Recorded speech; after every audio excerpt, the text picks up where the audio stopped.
하나님 말씀 요한복음 8장 7절에서 9절.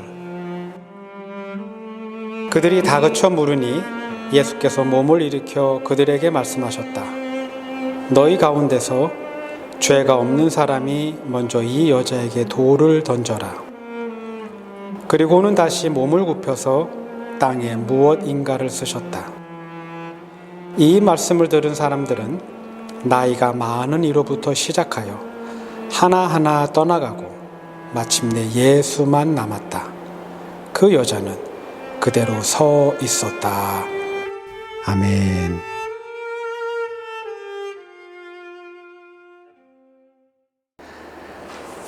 요한복음 7장 그리고 요한복음 8장 2장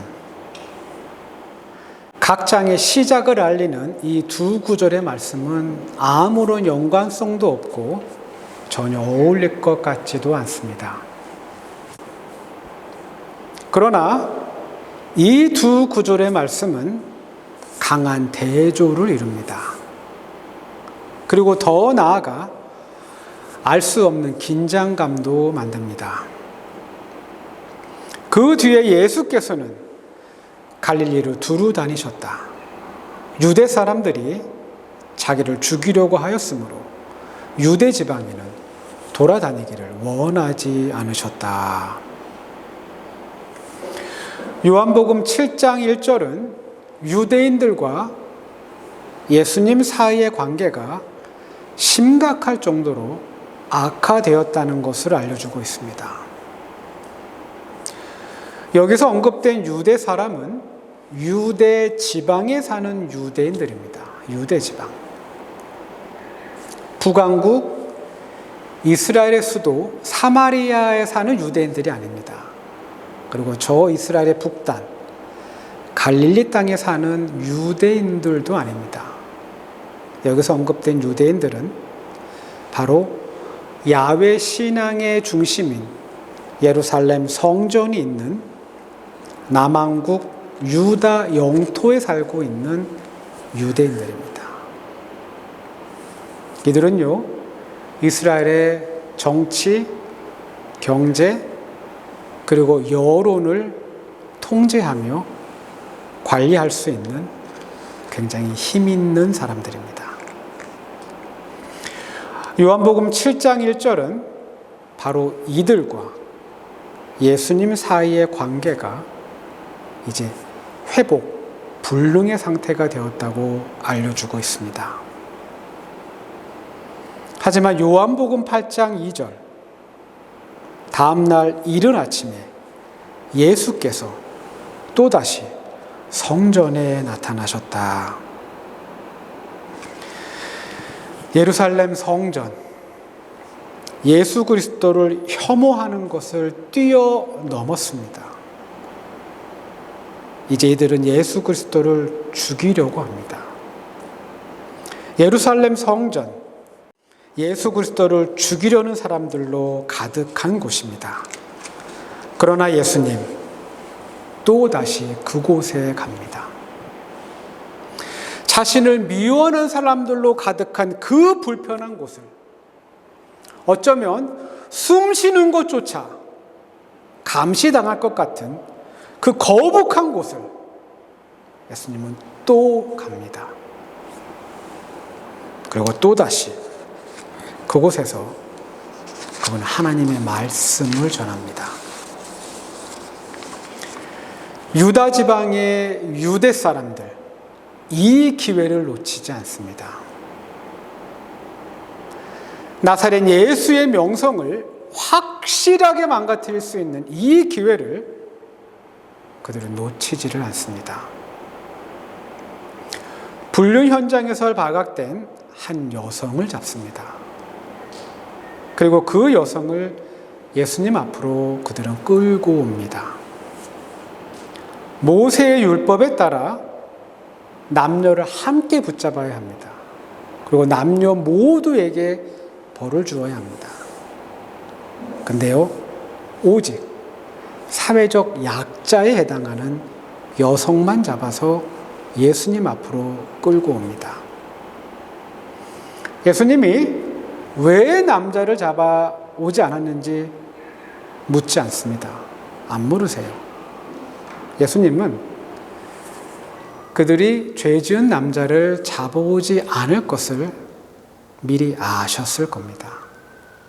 그리고 만약 예수님이 그 남자에 대해 질문을 해도 그들은 미리 준비한 답변을 내놓았을 겁니다. 예수님이 잠잠합니다. 그럼 아무 말씀을 안 하세요. 마치 싸움을 포기라도 한 것처럼 그분이 입을 굳게 다물고 계십니다. 여러분, 사실 예수님이 하실 수 있는 말은, 그분이 이 현장에서 할 수 있는 말은, 그 대답은 둘 중에 하나입니다. 둘 중에 하나예요. 다른 선택은 없습니다. 첫 번째 대답은 이겁니다. 안타깝지만 어쩔 수 없이 율법에 따라 돌로 쳐라입니다. 돌로 쳐라. 여러분, 만약 예수님이 이 대답을 선택했다면 예수님을 믿고 그동안 그분을 따라다녔던 사람들은 굉장히 실망할 겁니다. 왜요? 그동안 그분이 전한 말씀의 내용, 그 사랑의 가르침과 일치하지 않기 때문입니다. 예수님이 할 수 있는 두 번째 대답은 이겁니다. 그럼 용서해 주어라. 근데요, 만약 예수님이 이 대답을 선택했다면 예수님은 굉장히 위험에 처할 수 있습니다. 그리고 그분은 거짓말을 하는 사람이 됩니다. 예수님은 분명 자신은 율법을 폐하러 온 게 아니라 자신은 완성하러 왔다고 이미 큰 소리를 친 적이 있습니다. 그러나 자신이 전하는 메시지의 일관성을 지키기 위해 이 여인을 용서해 주라고 한다면 나사렛 예수는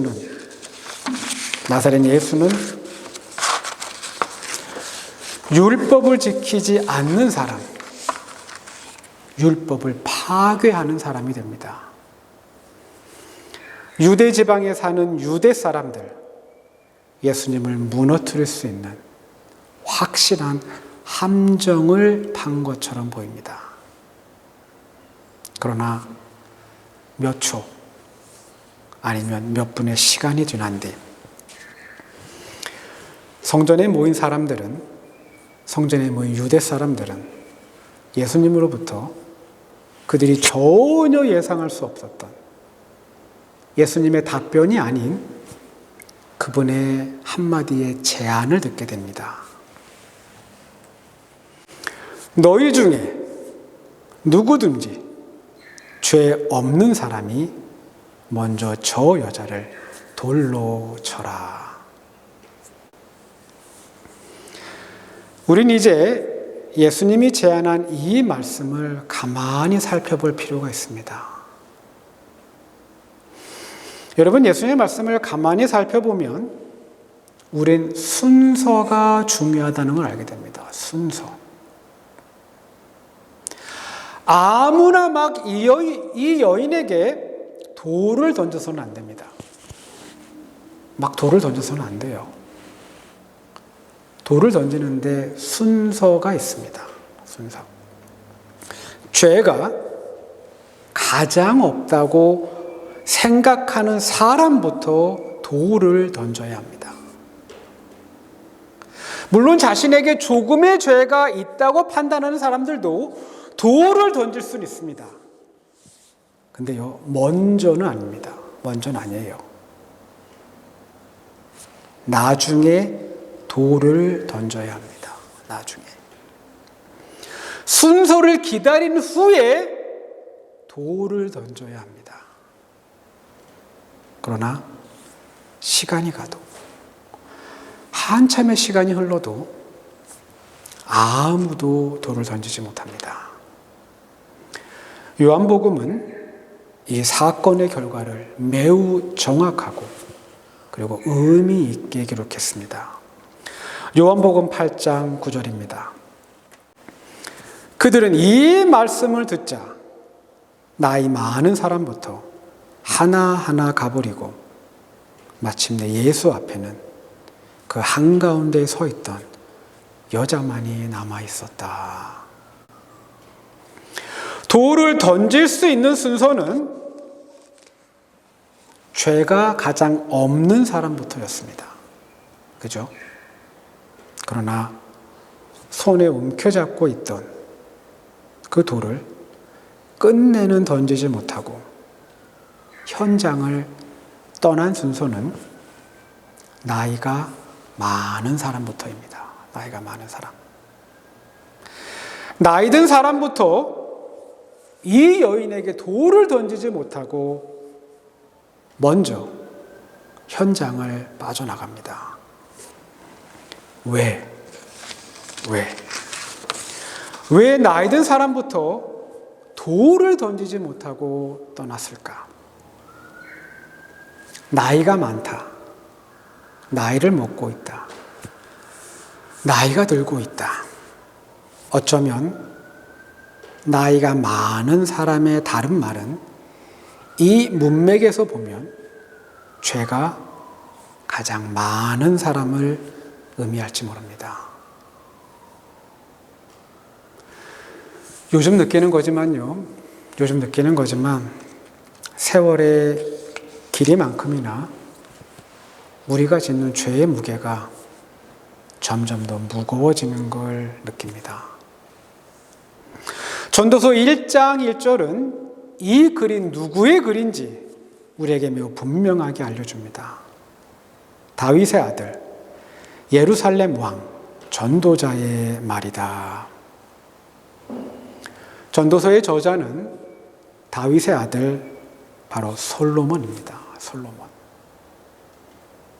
솔로몬은 정말 자신이 산 세월만큼이나 많은 죄를 지은 사람입니다. 정말 많은 죄를 지어요. 비록 그가 굉장히 지혜로웠지만 그 지혜가 세월이 갈수록 하나님을 더욱 찾게 만들고 하나님을 더욱 겸손히 섬기게 만들지는 못했습니다. 나이를 먹을수록 그 지혜가 악에서 떠나 선을 행하도록 그를 그렇게 만들지는 못했습니다. 솔로몬의 지혜는 세상 안에서 바로 하늘 아래에서 그 힘을 발휘합니다. 솔로몬은 이스라엘이라는 나라를 확실하게 왕정국가, 즉 군주제의 나라로 바꿉니다. 이제 이스라엘은 앞선 왕들 사울과 다윗 시대와 비교해서 이제 완전하게 다른 나라가 됩니다. 열왕기상 4장 7절에서 19절의 말씀입니다. 솔로몬은 온 이스라엘 지역에다가 관리를 지휘하는 장관 12를 두었는데 그들은 각각 한 사람이 한 해에 한 달씩 왕과 왕실에서 쓸 먹거리를 대는 책임을 줬다. 그들의 이름은 다음과 같다. 에브라임 산간 지역은 벤훌이 맡았다. 둘의 고지대 전 지역은 벤 아비나답이 맡았는데 그는 솔로몬의 땅 다밧의 남편이었다. 납달리 지역은 솔로몬의 딸 바스맛의 남편 아히마하스가 맡았다. 길르앗 땅은 우리의 아들 게벨이 맡았다. 솔로몬은요 12개의 지방 정부를 세웁니다. 숫자가 12이기 때문에 솔로몬이 당연히 12지파의 구역을 따라 지방 행정을 맡는 것처럼 생각할 수 있습니다. 그죠? 근데요, 그 반대입니다. 반대예요. 솔로몬은 12지파의 경계를 허뭅니다. 12지파가 분배받은 땅과 아무 연관 없이 12개의 행정 조직을 세웁니다. 그리고 그 두 곳에 자신의 핵심 측근이라 할 수 있는 사위 2명을 행정관으로 파견합니다. 결국 각 지파에게 속해 있던 고유 권한과 리더십은 무너집니다. 그리고 모세 때부터 지켜져 왔던 희년의 전통은 그 의미가 차츰차츰 사라집니다. 군주제가 더욱 견고해질수록 각 지방정부는 중앙정부에 대한 납세 의무를 최선을 다해 지켜야 합니다. 여러분, 이 행정조직에서 특이한 점이 하나 있습니다. 그건 바로 다윗 왕조가 속한 유다 지파의 땅에는 행정관이 파견되지 않습니다. 솔로몬 행정관을 안 보내요. 결국 솔로몬이요, 왕으로 재임하는 동안 유다 지파는 모든 세금에서 면제됩니다. 솔로몬 시대나 예수님 당시나 유다 지방에 사는 유다 사람들은 온갖 특권과 혜택을 누립니다. 솔로몬은 나라를 굳건히 하기 위해 고대 사회에서 널리 유행했던 정략 결혼을 선택합니다. 이 얼마나 지혜로운 선택입니까? 그죠? 참 지혜롭기는 해요. 왜요? 외교적인 동맹, 그리고 나라의 안보, 이 결혼을 통해 이 2마리의 토끼를 모두 잡을 수 있는 선택입니다. 결국 솔로몬은 1000명에 해당하는 이방 여인들과 결혼합니다. 여러분, 고대 사회에서 왕과 왕비는 무언가를 생산하는 사람들이 아닙니다. 그죠? 이들은 생산하는 주체들이 아니에요. 이들은 경제 구조 안에서 관리자들이고, 그리고 아무런 생산 활동에 종사하지 않는 전적인 소비자들입니다. 근데요, 이들이 하는 소비는 일반적인 소비가 아닙니다. 일반적인 소비가 아니에요. 이들이 하는 소비는 굉장한 재정 지출을 요구하는 화려한 소비가 되어야 합니다. 이들이 머무는 숙소, 이들이 먹는 음식, 그리고 이들의 품위 유지, 아마 상상할 수 없을 만큼의 비용이 들었을 겁니다. 이스라엘 국민 한 사람 한 사람에게 부과된 세금과 그리고 노역, 감당하기 어려울 만큼 무거웠을 겁니다. 결국 사치가 넘치는 왕실 유지는 솔로몬이 죽은 후에 남왕국 유다와 북왕국 이스라엘로 나라가 분열되는 하나의 원인이 됩니다. 물론 1000명의 이방 여인과의 정략 결혼은 나라의 경제 문제를 국한해서 끝나지 않습니다.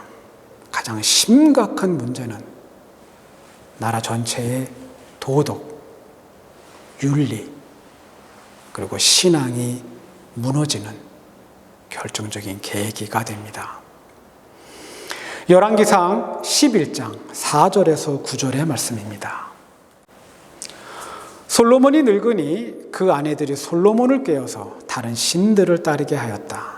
그래서 솔로몬은 자기의 주 하나님께 그의 아버지 다윗만큼은 완전하지 못하였다. 솔로몬이 시돈 사람의 여신 아스다롯과 암몬 사람의 우상 밀곰을 따라가서 주님 앞에서 악행을 하였다. 그의 아버지 다윗은 주님께 충성을 다하였으나 솔로몬은 그리하지 못하였다. 솔로몬은 예루살렘 동쪽 산에 모압의 혐오스러운 우상 그모스를 섬기는 산당을 짓고 암몬 자손의 혐오스러운 우상 몰렉을 섬기는 산당도 지었는데 그는 그의 외국인 아내들이 하자는 대로 그들의 신들에게 향을 피우며 제사를 지냈다. 이와 같이 솔로몬의 마음이 주 이스라엘의 하나님을 떠났으므로 주님께서 솔로몬에게 진노하셨다. 솔로몬이 죄를 지었기 때문에, 그가 악을 행했기 때문에 그는 하나님 앞에 회개를 해야 합니다. 근데 솔로몬은 회개를 하지 않습니다. 회개를 안 해요. 열왕기상 11장 9절에서 10절입니다. 주님께서는 2번씩이나 솔로몬에게 나타나셔서 다른 신들을 따라가지 말라고 당부하셨지만 솔로몬은 주님께서 하신 말씀에 순종하지 않았다. 하나님이 솔로몬에게 당부를 합니다. 그분이 당부를 하세요. 근데 솔로몬은 하나님의 당부의 말씀을 듣지 않습니다. 안 들어요. 그는 자신이 하고 싶은 대로 삽니다. 계속 죄를 지으며 삽니다. 나이 든 세월만큼이나 무거운 죄를 지은 솔로몬. 그는 하늘 아래서 벌어지는 많은 일들을 살피고 그는 다음과 같은 말을 합니다. 헛되고 헛되다. 헛되고 헛되다. 모든 것이 헛되다. 여러분 한번 생각해 보시기 바랍니다. 한번 생각을 해보세요. 제한이 없는 권력. 솔로몬한테는 제한이 없습니다. 온갖 부귀 영화를 누렸던 솔로몬. 그는 마땅히 자신의 삶을 뒤돌아보고 감사하고 감사하며 또 감사하다.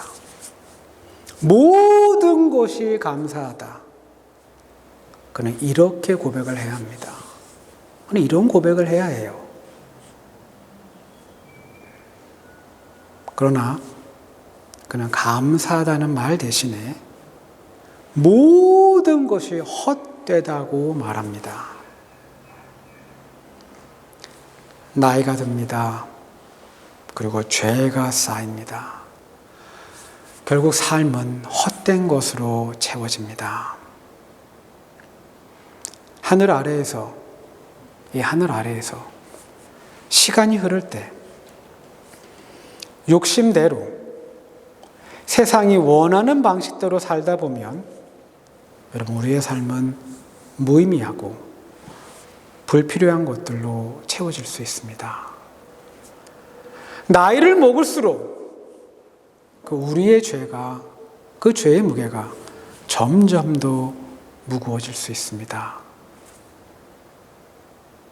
그러나 하늘 아래가 아닌 하늘 위를 바라보는 겁니다.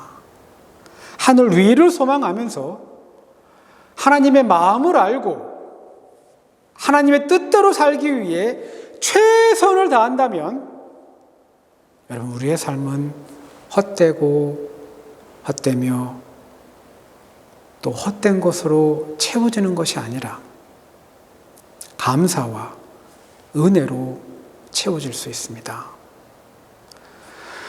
고린도후서 11장 후반절을 보면 사도 바울이 경험한 고난이 열거되어 있습니다. 그는 감옥살이도 경험합니다. 그는 감옥살이도 해요. 그리고 그는 매도 많이 맞은 것처럼 보입니다. 채찍으로 맞은 것이 3번이나 되고요. 돌로 맞은 것도 1번 있다고 합니다. 여러 번 죽을 뻔도 합니다.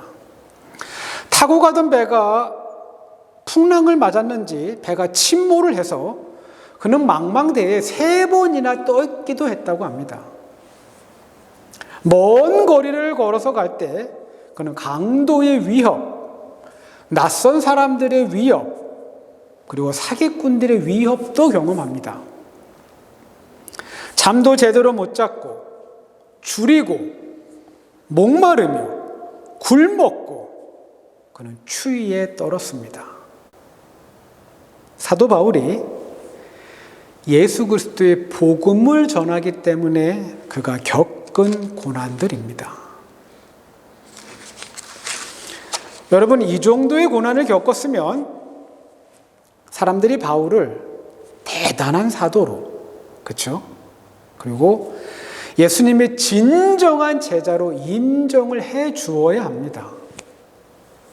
근데요, 그렇지 않습니다. 안 그래요. 사도 바울이 개척한 갈라디아 교회가 있습니다. 갈라디아 교회. 사도 바울이 헌신해서 개척한 교회입니다.